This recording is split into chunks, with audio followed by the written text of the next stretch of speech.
Hello students. कैसे हैं आप सब? होप आप सब अच्छे होंगे। तो आप सब जानते हैं कि हमने एक हिंदी की मुहिम स्टार्ट की थी, जिसमें हमने 3 टॉपिक पढ़ लिए थे पहले। हि- वर्ण व्यवस्था और हिंदी भाषा का विकास, संधि और समास। इनको हमने इतनी अच्छी तरीके से पढ़ना है, समझा है एक एक वर्ड को। तो आप पिछली कक्षा से पढ़िए, तो आपको बहुत ही आसान तरीके से समझ में आएगी कि हिंदी में संधि समास कितने आसान है। और आज टॉपिक पढ़ेंगे हम समास, तत्सम और तद्भव। तत्सम एवं तद्भव शब्द है क्या? इनका अर्थ क्या है? वैसे ये तत्सम और तद्भव समास शब्द है, ये हर हिंदी से रिलेटेड हर एग्जाम में क्वेश्चन आते हैं। और स्टूडेंट्स को क्या है कि ये सबसे टफ लगते हैं। इनको मतलब ये शब्द रटे नहीं जा सकते। कितने के रटोगे आप? शब्द कितने के रट सकते हैं? इसलिए शब्द को समझना और समझ के जो हिस्ट्री इनके बीच में पीछे आई है, इसकी पूरी पूरी अपनी हिस्ट्री को समझेंगे, तो हम आसानी से निकाल पाएंगे कि एग्जाम में कौन सा तद्भव है, कौन सा तत्सम है। ठीक है, ट्रिक के आधार पर भी देखेंगे और समझ के आधार पर भी। ट्रिक तभी काम करती है जब अपन समझ पूरी तत्सम और इनकी बड़ी भाषा हमें समझ में आ जाती है कि तत्सम और तद्भव है क्या। ठीक है, तो करते हैं स्टार्ट। तत्सम और तद्भव क्या है? तत्सम, तत्सम दोनों दो दो शब्दों से बने हैं।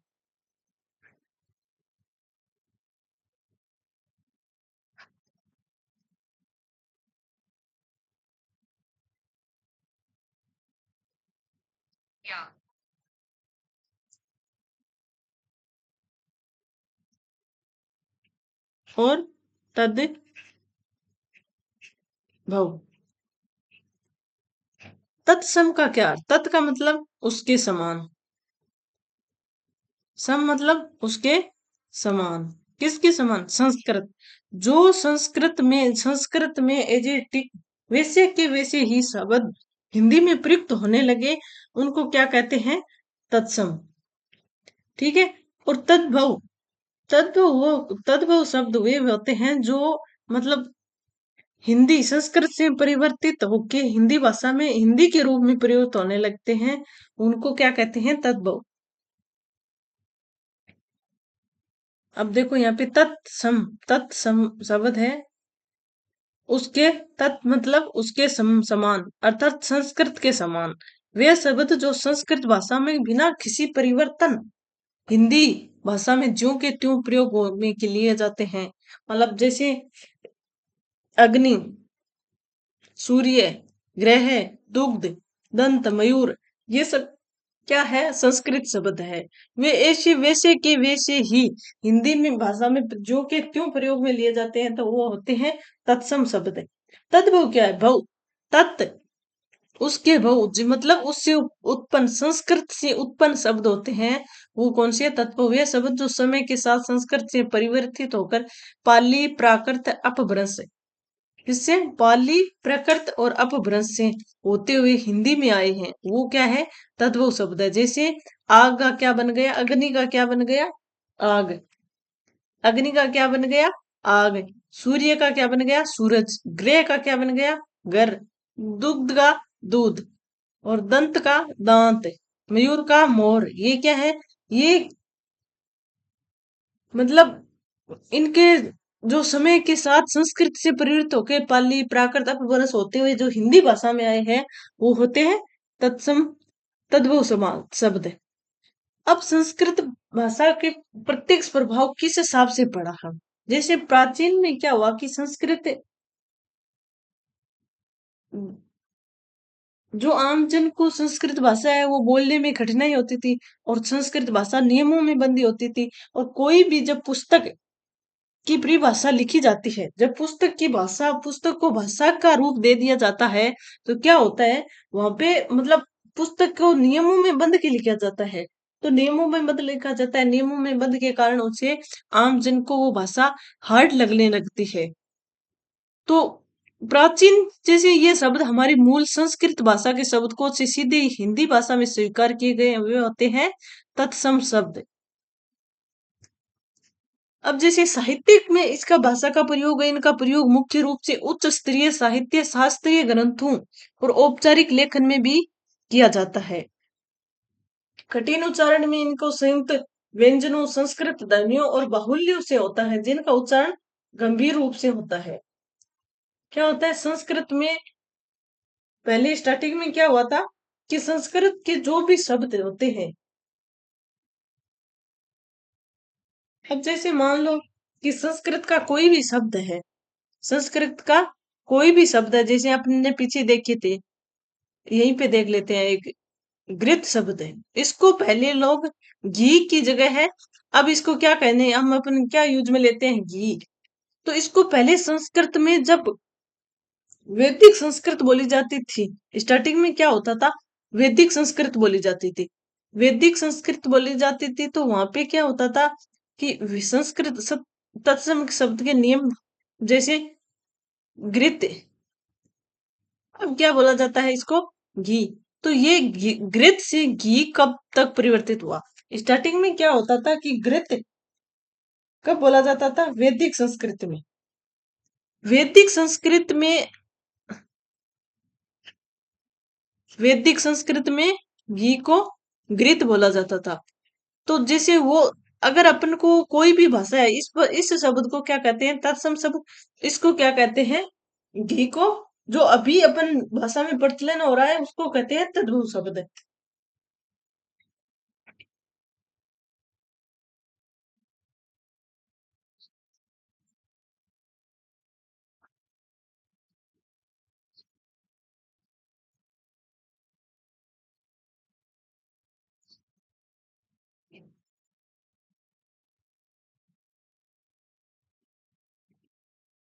अब इसी वैदिक संस्कृत को है कि आम जन को एकदम एक मतलब टफ लगने लगती है, वैदिक संस्कृत है वो टफ हो गई, लोगों को बोलना मुश्किल लगने लग गया।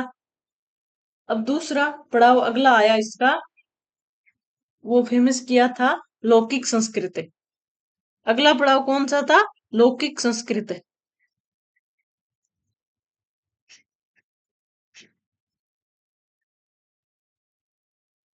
लौकिक संस्कृत, लोक मतलब लोगों के बीच में आई, वो संस्कृत क्या हुई, लोगों की, आम लोगों की, आम लोगों की संस्कृत।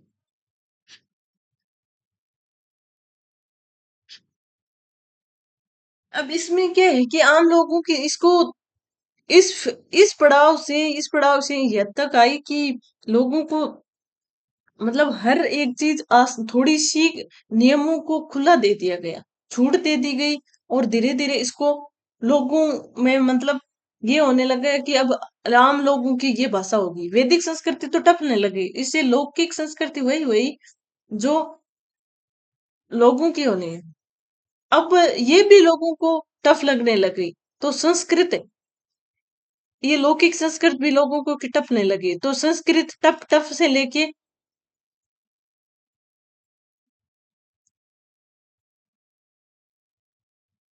अब ये भी नियमों में बंध गई, इसमें नियम तो कम हुए लेकिन थे तो नियम, तो ये भी नियमों में बंध गई, तो नियम नियम मतलब टफ टफ होने लगी लोगों को। और अगला तीसरा पड़ाव आया जिसमें महात्मा बुद्ध और 24वें तीर्थंकर हुए थे महावीर स्वामी, इन्होंने, इन दोनों ने देखा कि संस्कृत बहुत टफ हो गई है, इन्होंने प्रवचन दिए, लोगों को अच्छी बातें जो लोगों तक पहुंचाई, इन्होंने टफ संस्कृत का प्रयोग नहीं किया, इन्होंने क्या किया, इन्होंने पाली और प्राकृत जो इससे लौकिक संस्कृत से आसान बना के, पाली और प्राकृत भाषा में प्रवचन दिया। इस, देखो कि किस हिसाब से अपनी भाषा के पड़ाव चल रहे हैं।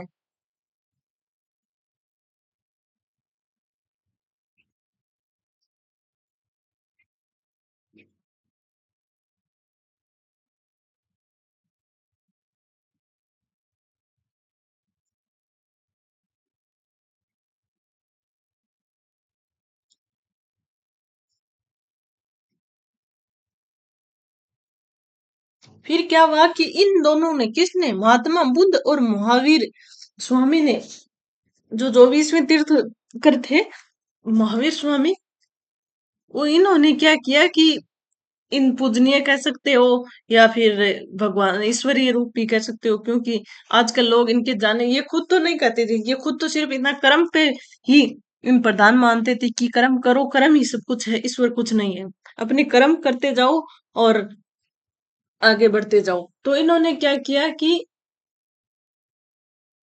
भगवान की वाणी को ही इन्होंने मुंह पर बंद, जनता परेशान हो गई।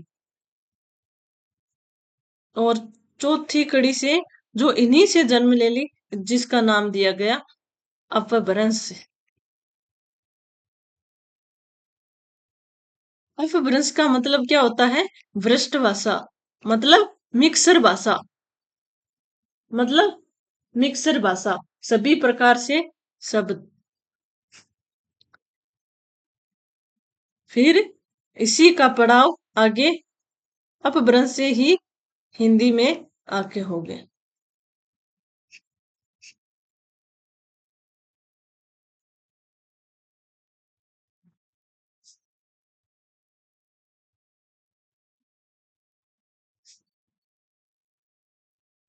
फिर यहीं से अपभ्रंश से ही जो अपन ने भाषा विकास में, भाषा विकास वाले टॉपिक में पढ़ा था कि अपभ्रंश से ही सभी शोर श्रेणी का, मतलब शोर श्रेणी, मागधी, अर्धमागधी, पश्चिम मागध, अपभ्रंश, इन सब का विकास हुआ। उनके साथ ही, उनके बाद इसे अपने जो हिंदी, आजकल की हिंदी चल रही है, उसका विकास हुआ।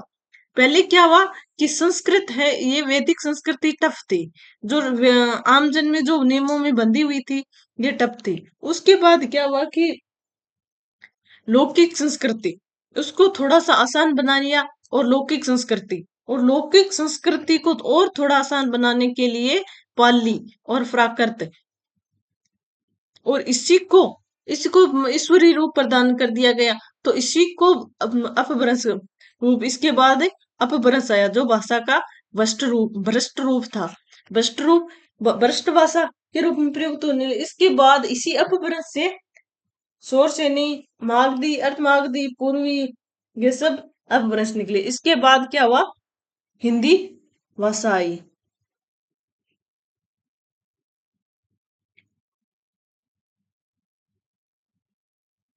जिससे हिंदी, हिंदी को भी अलग अलग क्षेत्रों में अलग अलग तरीके से बोलते हैं, जो हम आज बोलने में प्रयोग लेते हैं। ठीक है।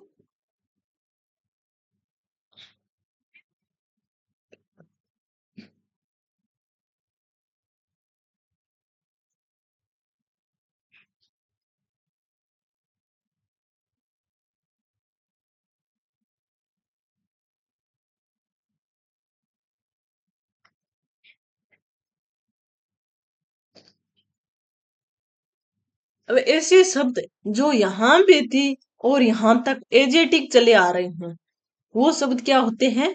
तत्सम शब्द होते हैं। जैसे वैदिक संस्कृत में घृत, घी को क्या कहा जाता था? घृत। और यहाँ पर भी मान लो कि अपने हिंदी में भी घृत ही प्रयोग में लेते हैं, तो वो क्या है? तत्सम, मतलब संस्कृत के समान। और जब इसका ये परिवर्तित, यहाँ से धीरे धीरे इस घृत का ये परिवर्तित हो गया रूप, घृत से घी बन गया, तो वो क्या हो गया? तद्भव शब्द हो गया।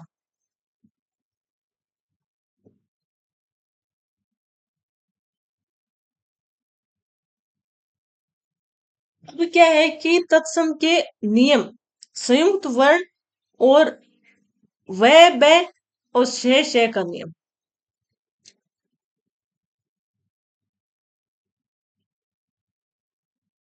तो किसी भी सब बात को हम रट नहीं सकते।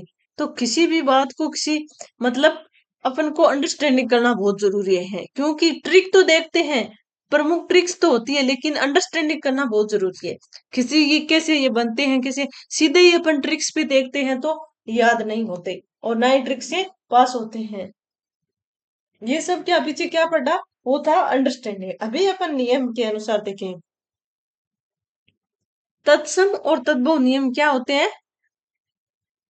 मतलब तत्सम और तत्सम शब्द मतलब कहीं भी हो, जैसे एसएससी, जहां भी हिंदी आएगी ना वहां पे तत्सम और तत्सम तद्भव शब्द आने ही आने हैं।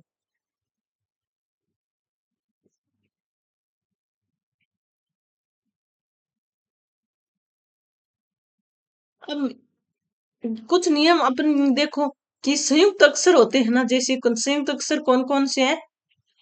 क्षय, त्रय और जय। ये एक री जिस शब्द में आएंगे वो तत्सम शब्द होंगे। 100%, ये 100% श्योर है कि जहां पे क्या होगा। एग्जाम में पहचानने की ट्रिक क्या कौन सी है? कुछ अक्षर ये कितने, अपन एक्सपीरियंस के साथ कह सकते हैं कि कुछ शब्द है वो एग्जाम में सीधे आएंगे, जैसे संयुक्त व्यंजन क्षय, त्रय और जय और री। ये व्यंजन मतलब जिस भी शब्द में होंगे वहां पे क्या होगा? तत्सम शब्द होगा। ये 100% के साथ कह सकते हैं, एकदम एक्सपीरियंस के साथ, कि जहां पे क्षय, त्रय, जय, री आएगा वहां पे तत्सम शब्द होगा। और उसका तद्भव शब्द का होगा, तद्भव शब्द में परिवर्तित होगा तो क्षय का तो ख और छ बन जाएगा।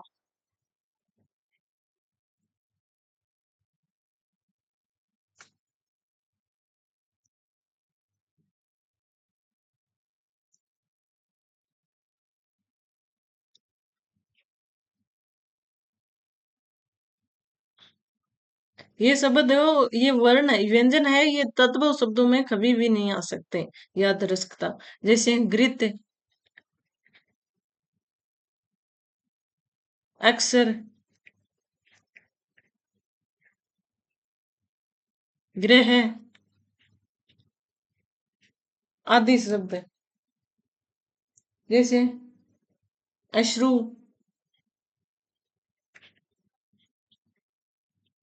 ये सब, ये कौन से होंगे?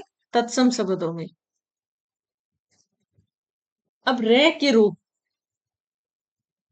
रे के भी रूप होते हैं अलग अलग। कौन से? रे के रूप तत्सम नियम होते हैं। रे का रूप, रे के कौन कौन से रूप है? रे में एक तो ये वाला रे, एक ये वाला रे, और एक री होता है।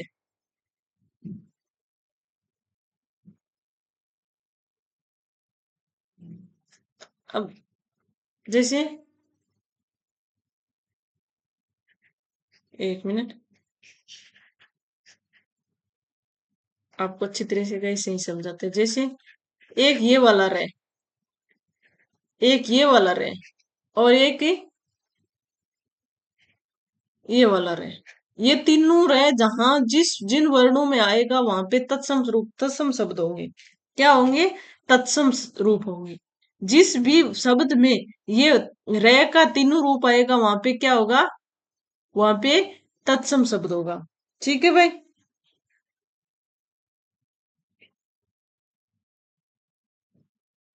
कुछ अब तीनों को अब कहीं पे भी देख लो, गारंटी के साथ कह सकते हैं कि कुछ भी लिखा हो, अगर तीनों रय के रूप हो वहां पे तत्सम शब्द होगा। जैसे कार्य का क्या होता है? काज, तद्भव। कर्म का क्या होता है? जैसे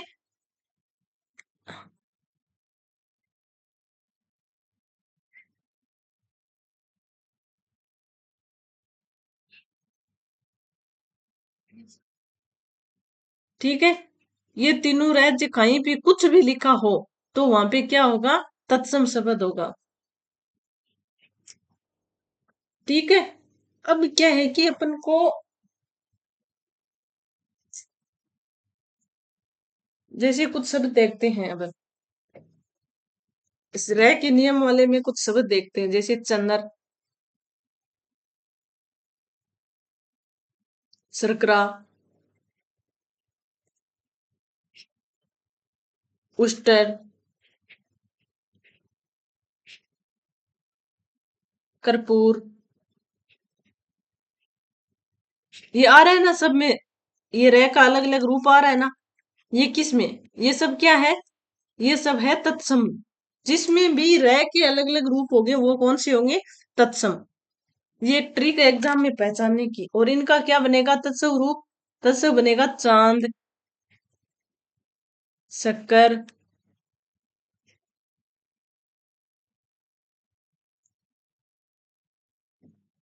ऊंट,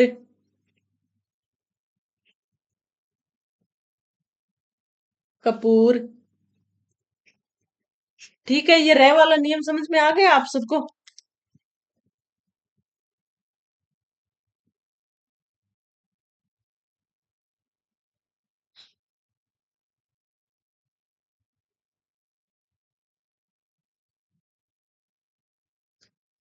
अब री रह का नियम देख लिया अपन ने। री और रह की मात्रा, जिन शब्दों में री की मात्रा कृष्य ग्रहणी और रह की विभिन्न ग्रंथ पादरपद लगे वो तत्सम होते हैं, और तद्भव होते हैं जो मतलब रह री का मात्रा हट जाती है। और अनुस्वार, जिस शब्द, जिन शब्दों में अनुस्वार का प्रयोग होता है वो क्या होते हैं, तत्सम।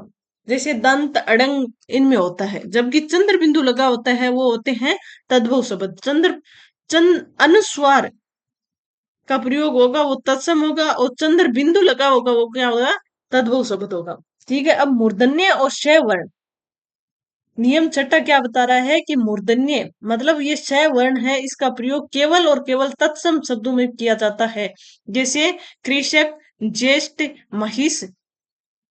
कौन से क्षय का, मूर्धन्य क्षय वर्ण, इसका व्यंजन का तत्सम शब्दों में प्रयोग किया जाता है, केवल और केवल तत्सम शब्दों में प्रयोग में लिया जाता है। और तब तद्भव शब्द में ये स या स का क्या बन जाता है, इसका ख बन जाता है।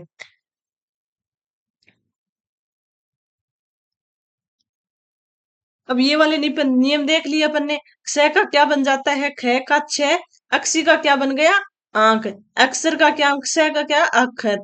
अब उसी प्रकार जैसे व का क्या बन जाता है, ब। वणिक, वणिक क्या है, तत्सिम। वणिक का तद्भव रूप होगा बढ़िया, वर्षा। वर्षा का बरसात। जैसे ये रह आ रहा है ना, ये रह किस में आएगा, तत्सम शब्दों में आएगा। इसका तद्भव रूप ये बरसात हो जाएगा। शय और शय तत्सम का तालव्य से, तैसे तत्सम तैसे तालव्य से, और तद्भव शब्दों में दंत्य से में परिवर्तित हो जाता है। जैसे अपन को एग्जाम में पूछ ले कि ये तत्सम शब्द, जैसे ये श्यामल, ये श्यामल शब्द दे दिया अपन को, इस श्यामल शब्द दे दिया। अब इसको बोलते हैं एग्जाम में ऑप्शन में दे दे कि इसका तद्भव रूप देखिए, तो तद्भव इस स का है वो ये दंत्य से बन जाता है। और एजेटिक से सांवला। शुष्क, इसका क्या बन जाता है, सूखा।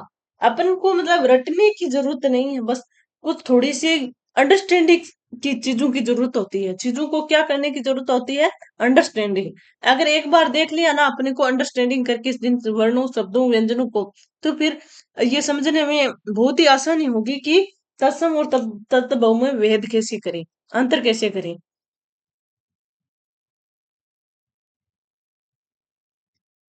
अब क्या है, कुछ शब्द देख लेते हैं। जैसे तत्सम शब्द, हाँ एक नियम और है। एक नियम कौन सा है, जिन मतलब जिन ही वर्णों, जिस शब्द में संयुक्त अक्षर तो आ ही रहे हैं, लेकिन हलंत वाला मतलब आधा अक्षर आएगा ना, वहां पे कुछ अपवाद भी हो सकते हैं। इसमें 100% श्योर नहीं है कि जिसमें हाफ वर्ण आएगा वहां पे वो नहीं हो सकता तत्सम। लेकिन मोस्टली शब्दों में क्या आएगा, जो हाफ वर्ण आएगा वो क्या होगा, तत्सम शब्द। तत्सम शब्दों में ही वर्ण हाफ वर्ण आएगा। जैसे अग्नि, तो अग्नि का क्या होगा, आग। अक्षी का क्या होगा, आंख। अब देखो यहाँ पे अपने चंद्र बिंदु वाला देखा ना, चंद्र बिंदु किस में आएगा, तद्भव शब्दों में आएगा। कदली का क्या बनेगा, केला। कर्पूर, अब वो तत्सम शब्द वाला अपने नियम दिख रहा है ना, ये रह वाला, इसमें कपूर। ग्रह, रिय आ रहा है ना, इसमें ग्रह। अब देखो संस्कृत स्वर का लोप हो रहा है, यहाँ पे क्या हो रहा है, संस्कृत स्वर का लोप हुआ है। अग्नि क्या है, जो संस्कृत वैदिक संस्कृत से चली आ रही है, उसको आज क्या कहते हैं, आज की भाषा में अपन आग बोलते हैं। इसी प्रकार स का क्या हो गया, ख और चंद्र बिंदु का आगमन हो गया, क्षय का क्या हो गया, ख। अब केला, प्राकृत भाषा का प्रभाव पड़ा है। कदली, कदली क्या होता था वैदिक संस्कृत में, केले को क्या कहते थे, लौकिक संस्कृत वैदिक संस्कृत में केले को कदली कहते थे। तो उसी का आम जन में उसी को सरल बनाने के लिए प्राकृत भाषा में कदली को केला कहा जाने लगा। अब द्वितीय व्यंजन आ रहा है, जैसे द्वितीय व्यंजन का भी सरलीकरण, द्वितीय व्यंजन मान लो, या ये रे वाला नियम भी आप मान सकते हो। अब री की मात्रा जहां पे आएगी वो तो हमें खुद पे खुद ध्यान ही है, अपने पढ़ के देख लिया कि री की मात्रा आएगी किसमें आएगी, ओनली ऑन, केवल और केवल तत्सम शब्दों में आएगी। ठीक है। अब देखो घृत, घृत का क्या बनेगा, घी बनेगा। जीवा का क्या बनेगा, जीभ। इसमें आधा वर्ण आ रहा है ना, अब इसी प्रकार इसमें भी आधा वर्ण आ रहा है, तो दूध, दुग्ध का क्या बनेगा, दूध। मयूर का क्या बनेगा, मोर। सर्प का क्या बनेगा, सांप। इसमें री का स्वर परिवर्तन हुआ है। यहाँ पे संस्कृत संयुक्त व्यंजन का, संस्कृत जीवा क्या है, संस्कृत से चली आ रही है, जो अब इसका व्यंजन का सरलीकरण हो गया। और दुग्ध गदय का ध, मतलब ये आधा वर्ण होगा, वो किस में आएगा, संस्कृत तत्सम शब्दों में आएगा, जो संस्कृत के मूल शब्द है उसमें। और मयूर का दीर्घ स्वर का लोप हो जाएगा। रेफ रे का अनुनासिक प्रयोग भी होता है।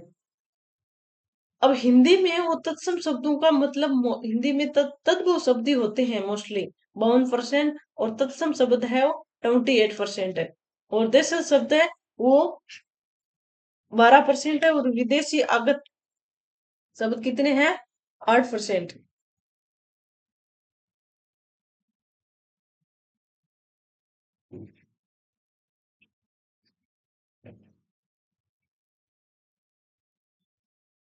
अब अपन कुछ उदाहरण देख लेते हैं, कौन कौन से, कुछ तत्सम और तद्भव के उदाहरण देख लेते हैं। कौन कौन से, जैसे यहाँ पे लिख के देखते हैं। अग्नि तो देख लिया, कृष्ण, कृष्ण, चूरण,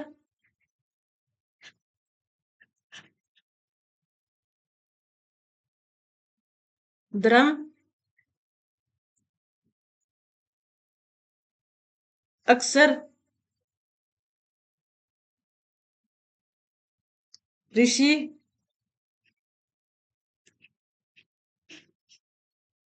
विशेष, क्रम, लग्न, कार्य। जितने भी अपने नियम पढ़े हैं ना, उन सब के अलग अलग देखेंगे।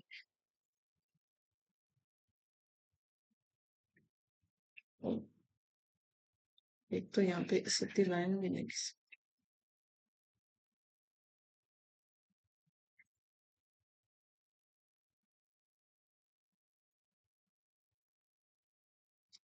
कृपा,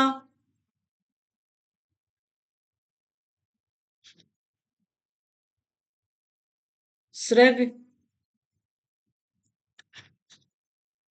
ज्ञान, यम, ऋण, गर्मी,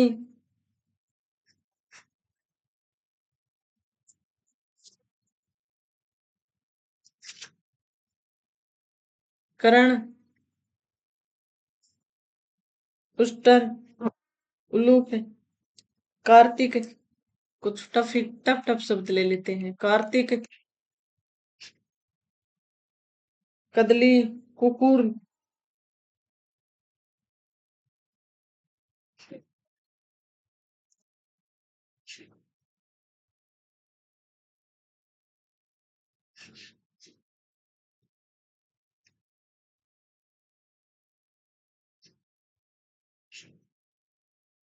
खटुआ।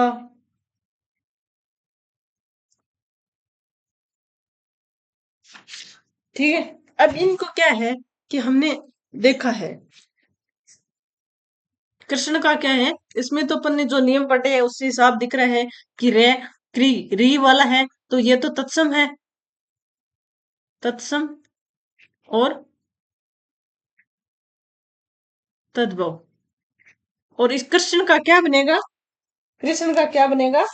किशन। कृष्ण का क्या बनेगा? किशन। चूर्ण का क्या बनेगा? चूरन। जो हिंदी में चूरन, अणय का नय बन जाएगा, जो संधि वाला नियम ही लगता है यहाँ पे। और धर्म का क्या बनेगा? धर्म का क्या बनेगा? धर्म।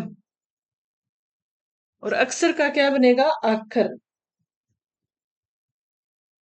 अक्षर मान सकते हो, अक्षर मान सकते हो, क्षय का अक्षर भी हो सकता है। ऋषि का क्या होता है? ऋषि। ये वाला स मूर्धन्य श है, वो तालव्य श में बदल जाता है। फिर क्या है? ब्रह्म। नहीं, कर्म। अच्छा, कर्म है। इसको एक बार सही से लिख देते हैं तो।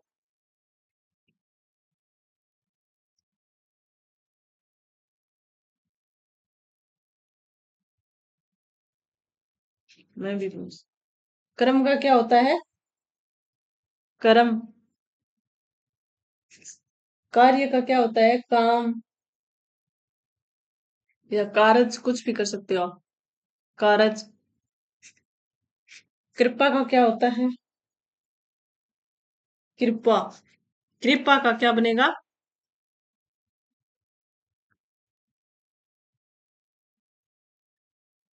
कृपा। फिर सरग का क्या बनेगा? सरग। फिर ज्ञान का क्या बनेगा? ज्ञान का ज्ञान। ज्ञान का बनेगा ज्ञान। और फिर क्या है? ऋण का बनेगा ऋण। ऋण का बनेगा ऋण। और फिर गर्मी का बनेगा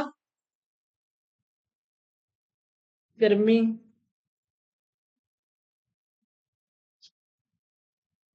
फिर क्या है? करण का क्या बनेगा?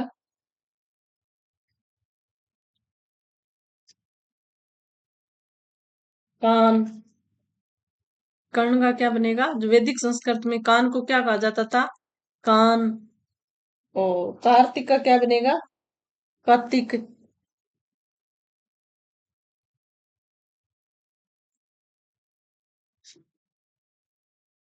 और फिर क्या है? कुकुर का क्या बनेगा? कुत्ता। वैदिक संस्कृत में कुत्ते को क्या कहा जाता था? कुकुर। फिर खटुआ को खाट। अब देखो कि इन सब में नियम आ रहे हैं ना, जो अपने जो पीछे नियम बताए, जैसे री का आ रहा है, रे का, रे का, अक्षर का, और ज्ञान, संयुक्त व्यंजन, इन सब का आ रहा है। अपन को कौन कौन से नियम पढ़े थे, एक बार देख लेते हैं।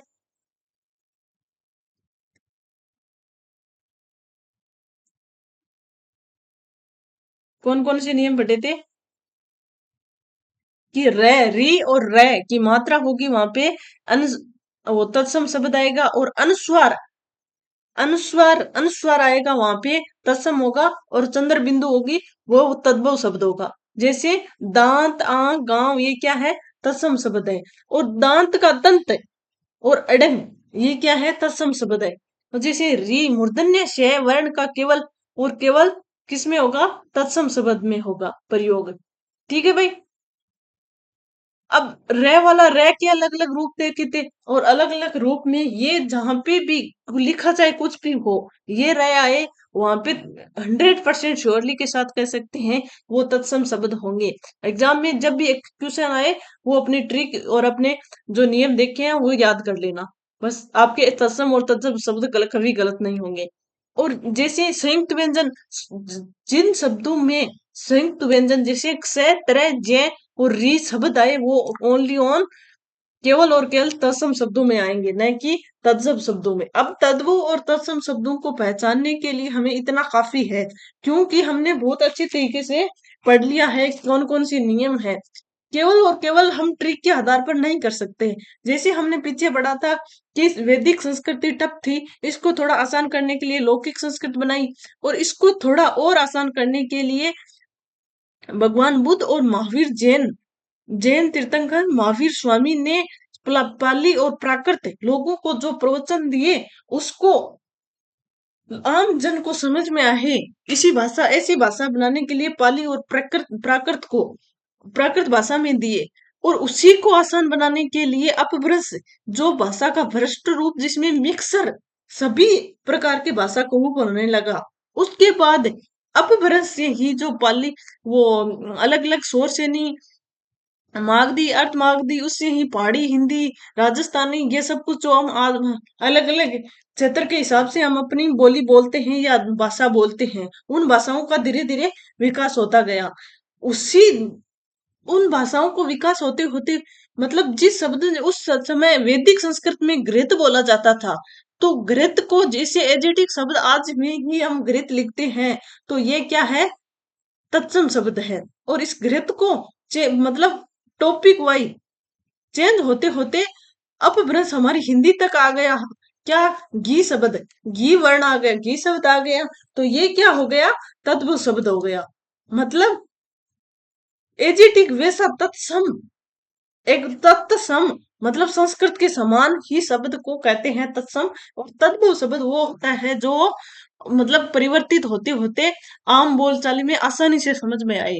वो तो हमने परिभाषा देख ली, और नियम अपने संयुक्त संयुक्त व्यंजन वाले देख लिए, र के रूप देख लिए, और स मूर्धन्य स केवल और केवल तत्सम शब्दों में आएगा, और स का क्या बन जाएगा, ख बन जाएगा, और अनुस्वार आएगा तत्सम शब्दों में, और चंद्र बिंदु आएगा तद्भव शब्दों में। ठीक है, अब अपन एकदम आसानी से अपने कुछ उदाहरण भी देख लिए।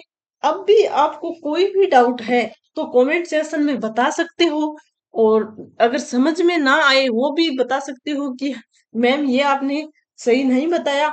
और क्लास कैसी लगी ये भी कमेंट में जरूर बताइए, और चैनल को सब्सक्राइब भी जरूर जरूर कीजिए, शेयर एंड लाइक। आपका धन्यवाद।